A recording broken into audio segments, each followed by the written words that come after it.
Kemudian terus bab yang kedua, ke bab yang ke-23 terus Babul futya wa huwa waqifun 'ala dabbati wa ghayriha. Bab al-futya, berfatwa, yakni bersoal jawab, karena fatwa itu menjawab pertanyaan, itu fatwa. Babul futya wa huwa, dan dia di sini siapa? Mufti, orang alim, menjawab pertanyaan-pertanyaan yang ditanyakan kepadanya. Waqifun 'ala dabbah, sedang berada di kendaraannya, sedang berada di kendaraannya. Wa ghairiha, dan selainnya. Maksudnya apa?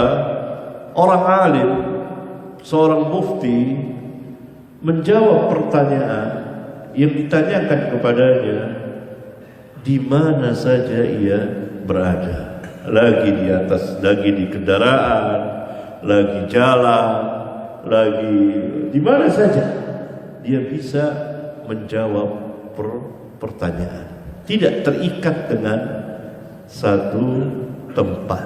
Karena itu Al-Imam memberikan judul bab yang menarik sekali, Babul Futya, bab berfatwa, wa huwa, dan dia mufti, orang alim, waqifun 'ala dabbah, sedang berada di kendaraannya.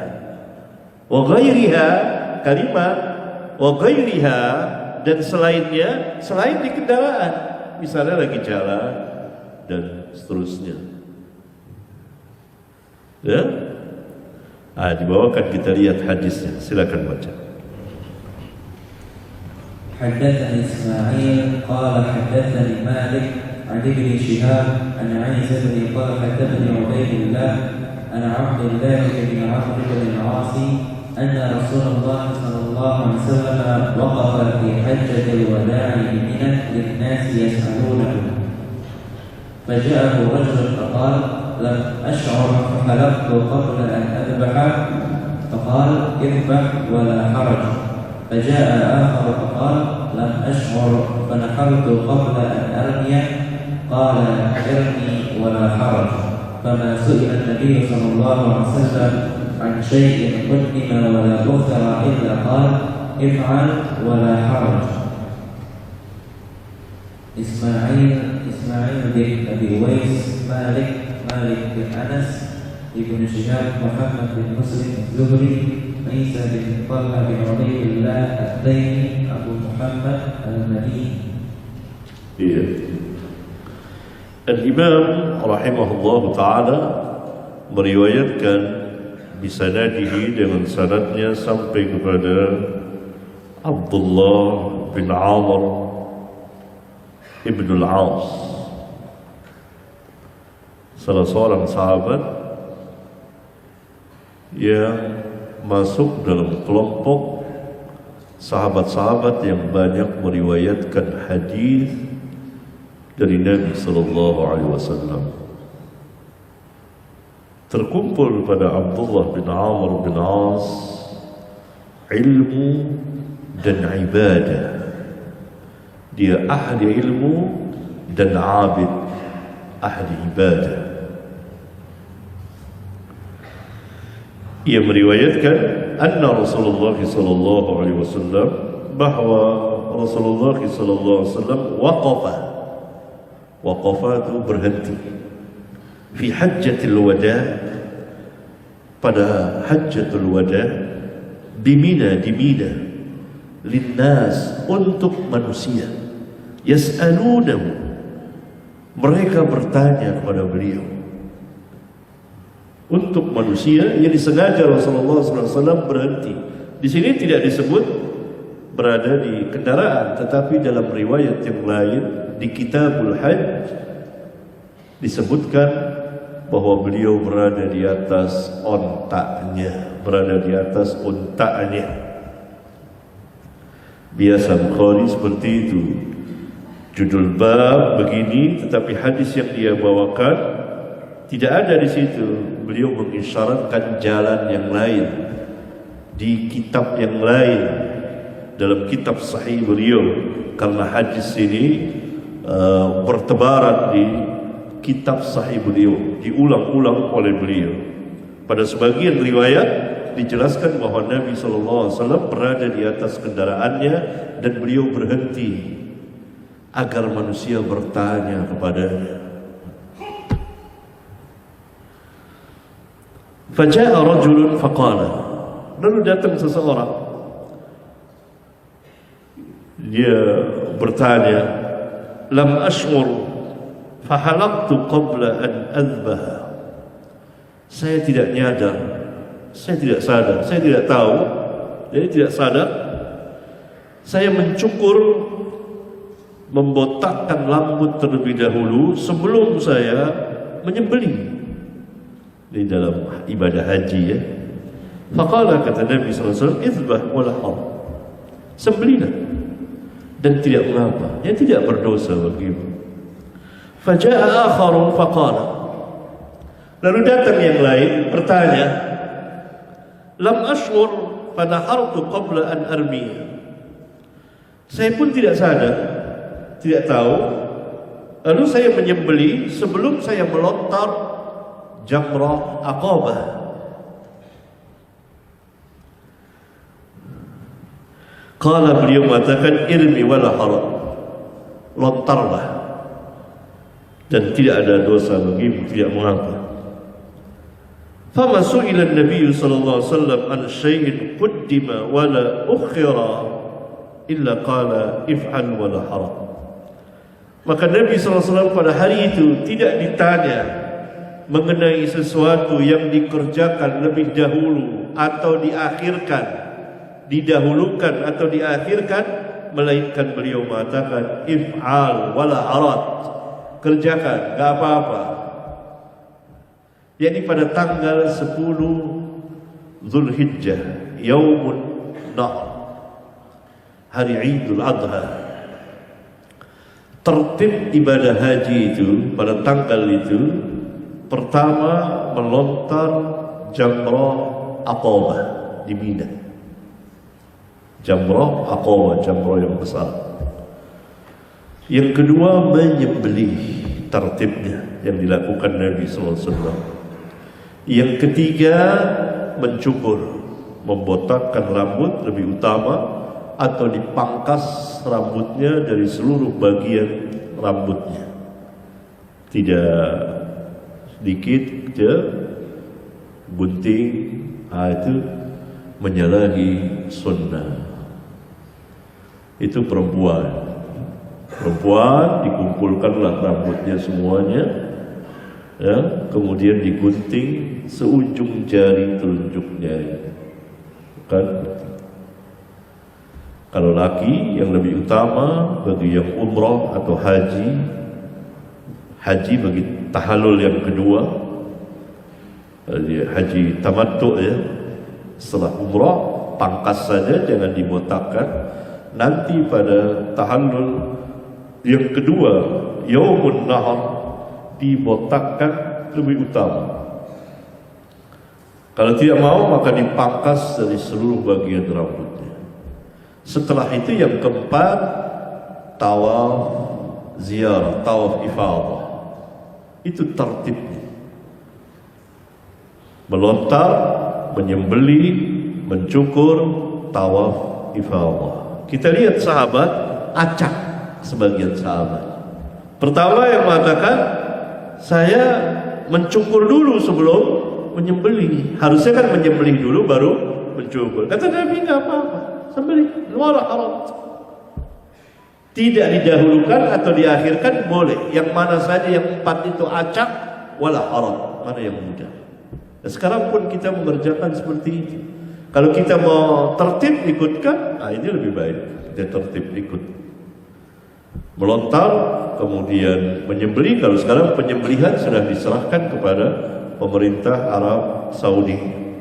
Kemudian kita mencukur, kemudian berangkat ke Mekah untuk tawaf ifadah, selesai pada hari itu. Ya, selesai pada hari itu. Nah, hadis ini menjelaskan bahwa orang alim menjawab pertanyaan manusia di mana saja yang mudah bagi dia. Nabi lagi di atas kendaraannya atau lagi berjalan, ketika akan berangkat ke masjid orang bertanya sambil berjalan, ketika pulang dari masjid berjalan, atau berhenti sejenak di persimpangan jalan orang mau bertanya tentang agama, boleh. Yang salah kumpul-kumpul di tepi-tepi jalan orang yang tidak alim, tidak ada orang alim di situ. Suka ngobrol-ngobrol pulang sholat misalnya, apalagi kalau pulang sholat kumpul di pinggir jalan ngobrol, nanti bahas masalah agama, jadi sesat nantinya karena tidak ada orang alim. Harus ini orang alim, sesat yang bisa mengarahkan dia bertanya, ada hajatnya. Kalau ngumpul-ngumpul saja, ya kan suka aja lihat tuh orang ngumpul. Saya suka nasihatin, mau ngapain ngumpul di sini? Ya ngobrol apa? Gak boleh, gak ada orang alimnya. Orang alim yang mau ditanya masalah agama boleh. Ya, ngumpul-ngumpul, ya kan, ngobrol kesana kemari, akhirnya jadi ceritain orang, jadi caci maki, nanti bahas politik, jadi caci maki pemerintah, jadi wah kemana-mana. Ntar bahas agama, yang satu bilang begini, yang satu berantem. Jahil ini tidak boleh. Asal muasal firqah-firqah sesat itu dari ngumpul-ngumpul orang-orang yang jahil. Lihat kelompoknya Ma'bad al-Juhani yang kemudian muncul firqah Qadariyah. Dia ngumpul. Dan kisahnya di Sahih Muslim, ya, Yahya bin Ya'mar menceritakan kepada Abdullah bin Umar radhiyallahu taala anhu bahwa di sana ada orang yang diketuai oleh Ma'bad al-Juhani. Mereka bicara tentang ilmu, ceritakan itu kumpulan mereka itu. Tapi Ma'bad tidak bersandar kepada ahli ilmu, dia sendiri, dia yang ketuai. Ngumpul ada kelompoknya, bahas tentang agama. Dia bukan orang alim.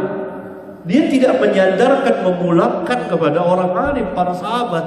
Akhirnya muncullah pemahaman Qadariyah yang mengingkari ilmu Allah tabaraka wa ta'ala, bahwa Allah tidak tahu sesuatu kecuali sebelum terjadinya, kecuali setelah terjadinya sesuatu itu.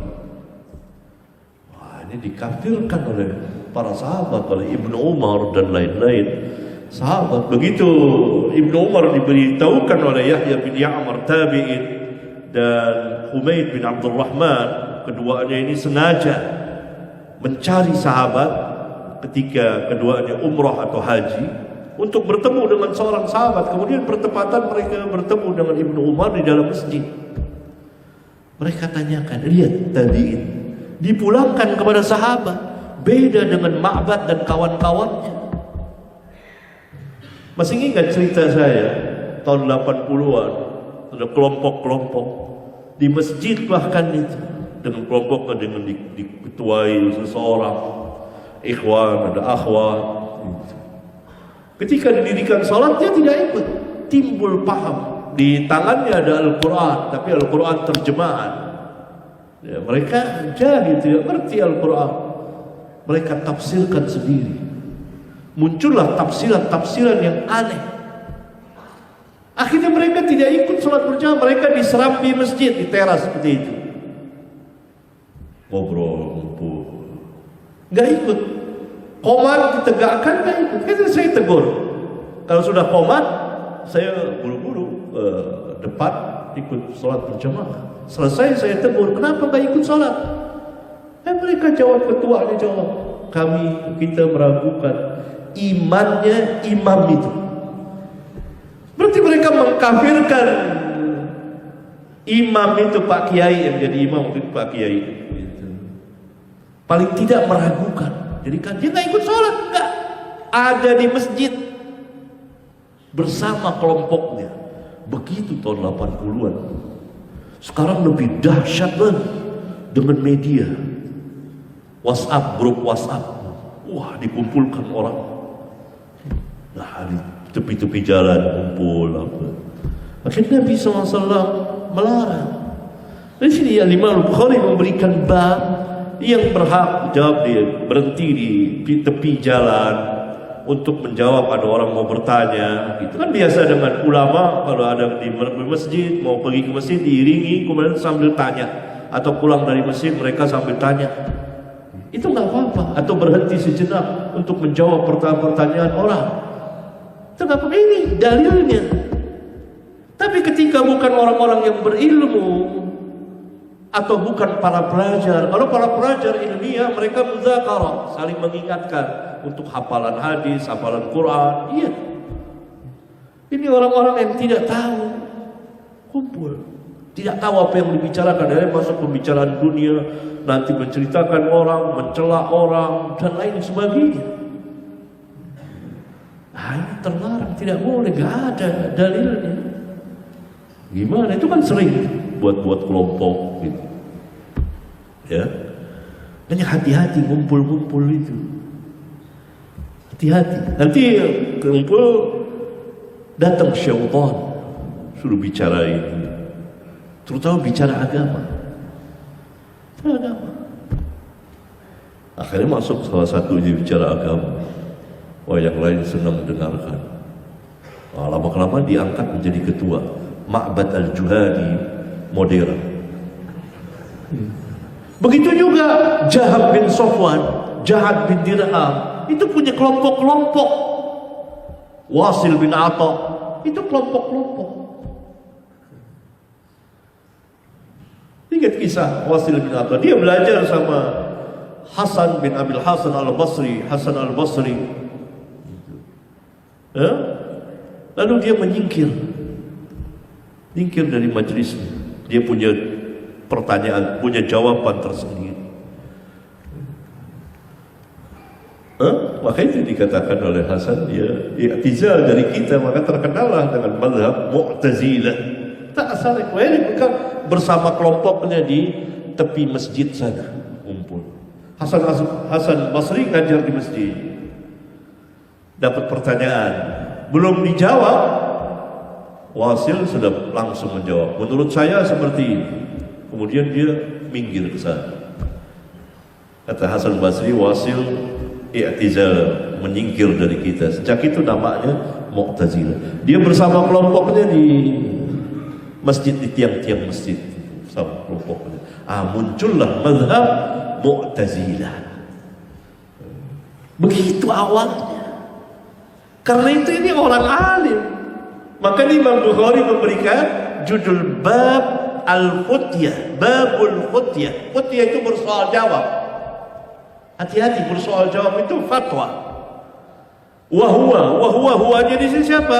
Mufti. Ya, Al-Hafiz mengatakan orang alim, jadi adal alim. Orang alim. Ia berada di kendaraan, yakni menjawab pertanyaan-pertanyaan yang ditanyakan kepadanya, dan selain dari kendaraan. Boleh kalau orang alim. Tapi ngumpul-ngumpul yang bukan alim di pinggir jalan, pulang dari masjid kita ngumpul bahas. Wah, ini berbahaya. Begitulah asal muasal firqah-firqah sesat. Mereka berkumpul, berkelompok. Itu tadi Ma'bad Al-Juhani, kemudian Jahab bin Sofwan ada kelompoknya, dia bersama Ja'ad bin Dirham, Bishr Al-Marisi ada kelompoknya, begitu Wasil bin Atta, semuanya ada kelompok-kelompok dengan pengikutnya. Mereka ngebahas agama, padahal ilmunya tidak cukup. Akhirnya buat mazhab tersendiri.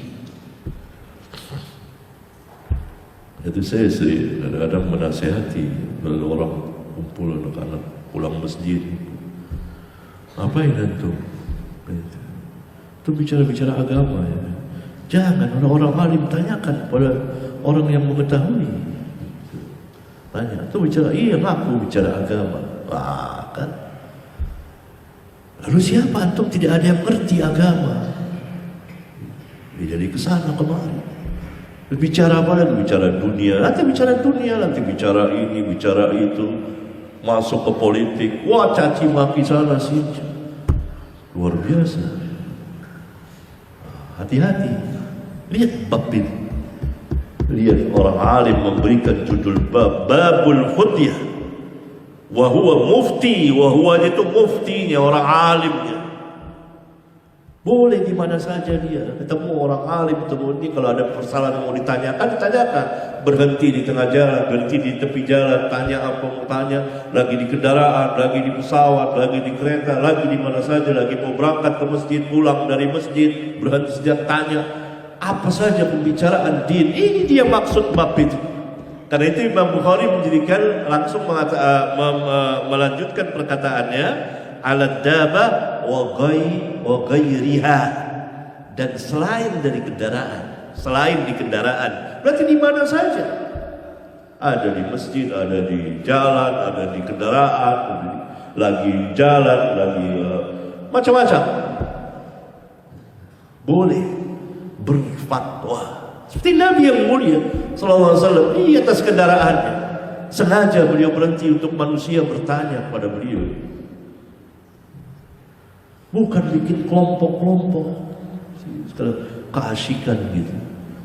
Jadi ada rutinitas, ada majelisnya. Pulang sholat di kita sini kumpul. Orang-orang jahil berbahaya. Nasihatin. Mana antum? Itu mengatasnamakan sunnah. Berbahaya kalau begini. Bubar. Masing-masing pulang. Kalau ada orang alim, ada antum tanya agama, tanya sambil jalan, sambil pulang ke masjid, pulang ke rumah, berangkat ke masjid, di mana saja. Jangan antum ngumpul-ngumpul sesama antum bicara agama. Antum nggak tahu apa-apa nanti. Bahasa segitu, wah itu berbahaya. Beda kalau itu pelajar ilmiah yang sudah mapan punya qawaid. Itu pun harus hati-hati. Nanti kalau dia kumpul dengan orang-orang awam akan mengangkat dia jadi mufti. Wah, muncul lagi paham-paham yang aneh-aneh. Harus disesuaikan dengan ilmunya, bertahap, selalu bertambah terus itu. Nah, lihat ya, ini bab menarik sekali dan jadi pelajaran bagi kita, kawan-kawan. Jangan ngumpul-ngumpul, bikin-bikin kelompok. Terbahas agama, akhirnya ngelantur ke sana kemari. Dan itu memang firqah-firqah dari situ. Keluar nanti paham-paham yang aneh. Ayat tafsirkan sini, tafsirkan ayat menurut saya. Sudah pakai menurut lagi. Menurut saya seperti ini. Menurut saya hadis ini begini. Oh Allah Akbar. Ini Ibnu Hajar ini. Itu dia. Ada syaitannya. Pasti ada syaitannya. Ada syaitannya. Syaitan yang mengajak. Karena syaitan itu sangat cinta kalau seseorang itu sesat di dalam agamanya. Karena kesesatan di dalam agama akan merusak kehidupan kaum muslimin. Terkenal perkataan Sufyan Ats-Tsauri bahwa bid'ah lebih dicintai iblis dari maksiat. Maksiat dicintai iblis, bukan tidak dicintai, dicintai iblis. Tapi bid'ah lebih dicintai iblis. Karena maksiat ditaubati. Maksiat orang melihat di maksiat. Anak-anak muda itu nongkrong-nongkrong, gangguin orang, cerita ini, teriak-teriak, maksiat. Ini nasihati, Allah berikan rahmat, dia taubat. Ini bikin kelompok-kelompok ngomong agama, ada lebih dicintai iblis. Ini orang-orang bodoh. Masuk syaitan, keluar pendapat. Ayat ini menurut saya begini. Ini Bishr al-Marisi, Ja'ad bin Dirham, seperti itu. Ja'ad bin Dirham, Wasil bin Atha. Lihat Wasil di depan gurunya tidak ada adab sama sekali. Dia langsung sebelum gurunya menjawab, menurut saya begini, langsung begini. Lihat akhlaknya buruk sekali. Di hadapan orang tinggi di masing di masjid dia di sana. Bikin halqah sendiri. Jadilah firqah baru, Mu'tazilah. Dia pendirinya. Dengan Ma'bad al-Juhani, Ja'ad bin Dirham, kemudian Jahm bin Safwan gabung dengan Ja'ad bin Dirham, kemudian Bishr al-Marisi, tokoh-tokoh besar ahli bid'ah dan seterusnya. Begitu awalnya. Jahil, bodoh.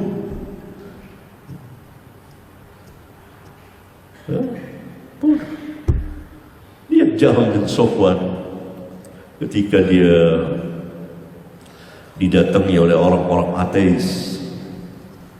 Kamu mengaku bahwa Tuhan itu ada.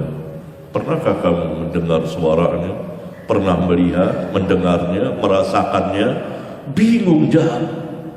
Karena dia bodoh.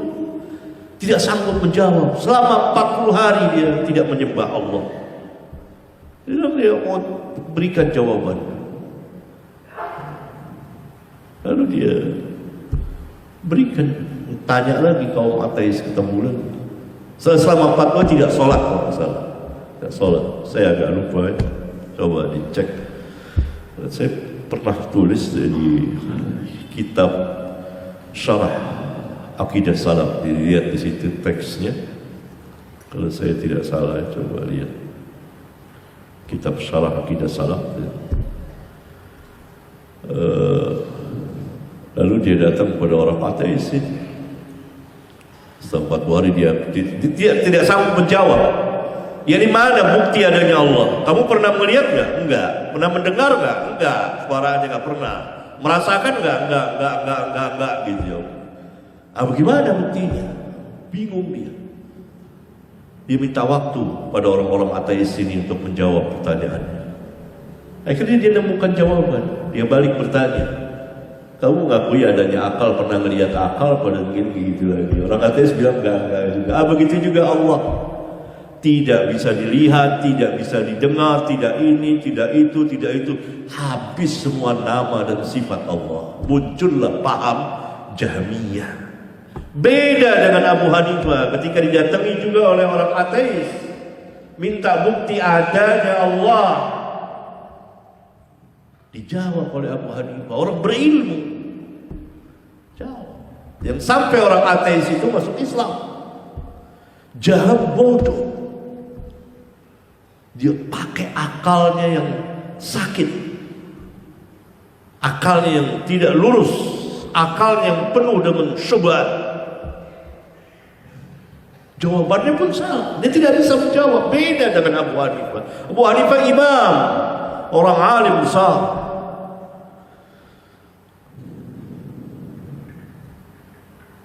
Dan akhirnya muncul paham Jahmiyah. Itu juga belajar, penting belajar untuk diri dulu. Begitu. Ini babnya. Saya terangkan ini karena kadang-kadang saya melihat dan saya langsung panggil nasihati. Ngapain? Di pinggir jalan, habis pulang sholat misalnya. Ngapain? Ngobrol apa sih? Pasti ngobrol agama. Iya, nggak ada yang ngerti antum. Nanti bahas apa nih yang ngebahas? Itu jadi rutinitas. Setiap pulang sholat subuh atau pulang sholat maghrib, nongkrong dulu. Akhirnya ngalur ngidul. Berbahaya, sehari, 2 hari, 3 hari, ayo kita kumpul di satu tempat kumpul. Gak ada orang alimnya, pelajarnya aja gak ada, pelajar ilmiah yang bisa menegur mereka, ngarah, gak ada. Akhirnya sudah, wah ini kata Ustadz ini begini, kalau menurut saya sih, kalau sudah menurut Pak, yang lain kawan-kawannya dengar, wah bagus, besok kita kumpul lagi yuk, kumpul lagi. Bahas lagi 1, 2, timbul jadi Ustadz, jadi Ustadz. Rekam masuk YouTube, masuk YouTube, kan begitu. Itu awalnya Ustadz, makin tuh banyak perwaib itu langsung berpendapat, padahal dia belum cukup untuk itu, untuk tampil, belum cukup untuk bicara tentang ilmu-ilmu yang besar, ilmu-ilmu yang ada tahapannya. Begitu, ini melampaui batas. Mufti hampir rata-rata itu ustaz-ustaz yang tidak punya kemampuan cukup itu bersoal jawab, itu fatwa. Ini kan babul futya, tapi di sininya ada soal jawab kan Nabi. Itu menunjukkan bahwa fatwa itu bersoal jawab, menjawab pertanyaan-pertanyaan.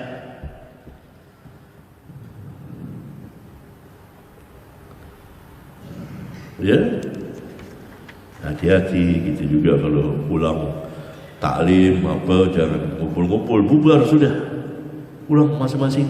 Kalau menunggu sholat ya udah di sini masing-masing, ngobrol-ngobrol mau ngapain, pulang. Nggak ada majelis yang kedua, ketiga. Majelis satu ini selesai, bubar. Dan Nabi SAW pernah melihat sahabat kelompok sana, kelompok sini, kelompok sini. Kata Nabi, "Mali arakum izin." Mengapa saya melihat kamu bercerai-berai, menyatu? Itu saya tidak boleh, dilarang oleh dalam hadis sahih itu. Ada di kitab saya di Jannah, hadis riwayat Muslim, hadis riwayat Imam Muslim. Iya, Imam Muslim. Mali arakum izin, izin. Ain ya nun izin. Kenapa aku lihat kamu bercerai-berai, kelompok-kelompok? Ya, begitu.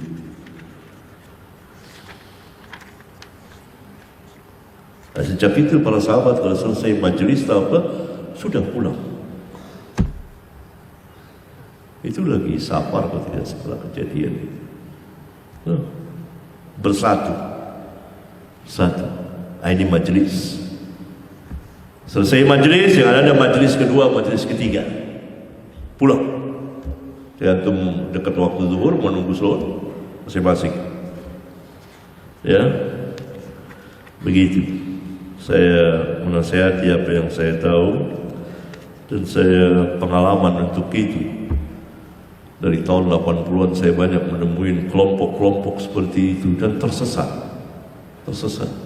Ilmunya tidak tambah karena dia langsung tidak mau belajar lagi, tidak bertanya kepada ahli ilmu, bahkan ahli ilmu dijadikan musuhnya, dijadikan lawannya. Keluarlah aneh-aneh. Akhirnya muncul, apalagi kalau sekarang, sekarang cepat, sudah ada media, dulu nggak ada. Dulu buat halqah di masjid-masjid, di serambi masjid itu, di rumah-rumah kumpul, gara-gara seperti itu. Ya. Terus